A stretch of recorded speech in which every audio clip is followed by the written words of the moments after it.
সবসময় আমি বলে থাকি ভালো ফলনের জন্য প্রথম শর্তই হচ্ছে মাটিটা ভালো করে প্রস্তুত করা। তো মাটিটা ভালো করে প্রস্তুত করার জন্য অবশ্যই মাটিটা ভালো করে একদম শুকিয়ে ঝুরঝুরা করে নিতে হবে। এই যে আমার মাটিটা দেখতে পাচ্ছেন একদম ঝুরঝুরা। তো আজকে আমি শেয়ার করছি মাটিটা কিভাবে রেডি করব।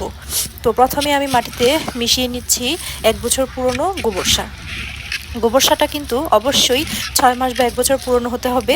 তারপর নিয়ে নিচ্ছি এখানে মিক্সড করা আছে নিমখোল, হাড়ের গুঁড়ো, শিংকুচি। এগুলো কিন্তু মাটির উর্বরতা বাড়াতে অধিক পরিমাণে কাজ করে থাকে। তারপর কিছু পরিমাণ এই যে ডিমের খোসা আছে, পেঁয়াজের খোসা, কলার খোসা, আর হচ্ছে এখানে বাদামের খোসা গুঁড়া, আর কিছু রাসায়নিক সার দিব। এখানে নিয়ে নিয়েছি লাল পটাশ, আর কিছু নিব ইউরিয়া, আর কিছু নিব আমি ডিএপি সার। ডিএপিটা আমি কখনো গাছের গোড়ায় ব্যবহার করি না, সবসময় মাটি প্রস্তুতের সময় ব্যবহার করে থাকি।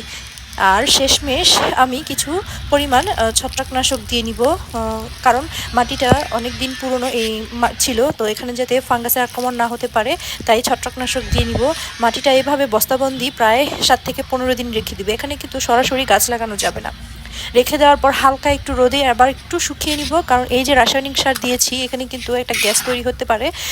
তাই হালকা রোদ দিয়ে তারপর যে কোনো ধরনের গাছ লাগালে আশা করছি ইনশাল্লাহ খুব